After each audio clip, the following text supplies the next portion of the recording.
Hello guys! Hello Gemini! Welcome dito sa aking channel, Kapalaran 888 Gemini.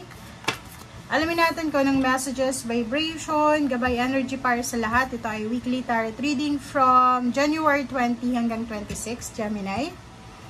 First card mo is Aquamarine, second card is Amethyst. Okay. So yung first card mo, ang message dito is Divine Life Purpose. So, siguro medyo nalilito ka Gemini siguro sa mga choices or sa mga options na kinakaharap mo, or siguro dumaan ka sa mga pagkakataon sa past na nahihirapan ka na magdesisyon. But now, this week sinasabi na magtiwala ka sa mga signs, sa inner guidance, sa intuition mo, dahil eto ay magdadala sa iyo ng fulfillment. And yung divine purpose mo, yung divine life purpose mo, ay posibleng unti-unti itong lalabas sa ngayon starting this week. So, ibig sabihin, unti-unti itong i-reveal sa iyo ng ating universe, ng ating Panginoon, kung ano ba talaga Gemini, yung role mo dito sa mundo. Bakit nandito ka? Ano ba yung magagawa mo sa mundo? Ano ba yung contribution mo dito sa mundong ibabaw? Okay?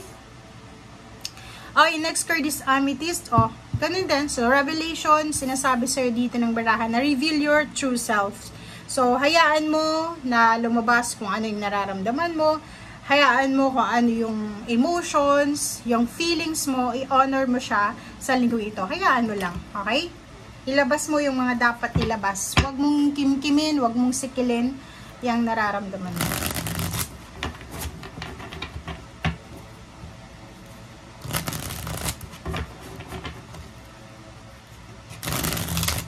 Okay, Gemini.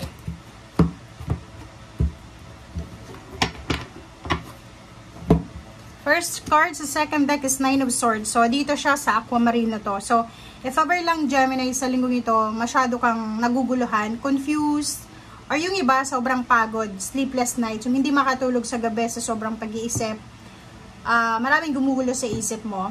Dito sa Nine of Swords, sinasabi na make sure na may time ka para makapagpahinga, makapag-isip. And kung sobrang stressful yung kapaligiran mo, make sure na mag-unwind ka, mag-relax ka, mag-detox ka, mag-ground ka sa sarili mo. Okay? The Hangman, nakikita ko sure dito, marami kang plano sa buhay, Gemini, na posibleng hindi matuloy, lalo na sa linggong ito. Like for example, pagta-travel, relocation, or any plans, ay posibleng hindi siya matutuloy sa ngayon. Kaya siguro, yun yung problema mo, kaya ka namumroblema, hindi ka makatulog. Okay, Ace of Wands. So, yun. But, nakikita ko siya dito after this week, or pwedeng mga Saturday, Sunday to. It's either January 25, 26. Nakikita natin na babalik yung confidence mo, yung excitement mo, kasi yung isa sa mga wini-wish mo ay parang nararamdaman mo na parating na. Alam mo yung minsan naramdam natin na may paparating, pero hindi natin worry kung ano ba yung darating. So, dito yon. It's either the last 2 days of the week ay makakaramdam ka ng sobrang excitement. Excited ka na hindi mo malaman. Excitement and confidence ito. Okay? Yun, diba? So, Knight of Swords. So, nakikita ko sir dito ang daming balita. Information, news. Information, news, or any communication ang posibleng dumating sa'yo. Ten of Wands. Yung iba sa inyo dito, pwedeng yung balitang ito na darating sa inyo, Gemini, is magdala sa inyo ng burden. Okay? So, kasi yung Ten of Wands is all about excess duties and responsibilities, excess work, diba? Obligations. So, nakikita ko pwedeng, atong Knight of Swords na to, it's a news na pwedeng mamroblema ka, kaya may Knight of Swords dito na, ay, kailangan kong ayusin ito, kailangan kong pasanin ito, or ano pa man. Okay? Next card is Knight of Wands. Knight of Wands is trabaho. So, yun, starting this week, or by the end of the week, nakikita ko na medyo mabibigatan ka sa mga obligations mo. Kailangan mong mag-focus, kailangan mong, yun nga, maging excited ka kasi normal yun na mararamdaman mo. I-honor mo yung feelings mo kung tinatamad ka, malungkot ka. Okay lang yan, but keep going. Okay? Next card is Two of Wheels. Ang Two of Wheels na to is pagkakataon para maibalance mo yung pera. So, meron ditong mga Gemini na posibleng makakapag-desisyon sila na lumipat ng bahay, lumipat ng bansa, lumipat ng zip code, lumipat ng residence, or yung ano lang, mag-career shift lang siya, career move, and yun, shift lang ng career. Siguro, mas mataas na sweldo, mas stable na lugar, mas stable na company, mas secured na kung ano man to na financial security. Okay? And King of Cups, nakikita ko na sa linggong ito, kinakailangan mong mag-relax. Mag-yoga ka siguro. Yung maganda dito is mag-ground ka. Okay? Spend time sa animals, sa pets. Spend time with your family, loved ones. Spend time sa nature. I-prioritize mo sa linggong ito, Gemini, yung pag-meditate, pag-contemplate, pag-reflect, and prayers. Napaka-importante. Okay? So, yun.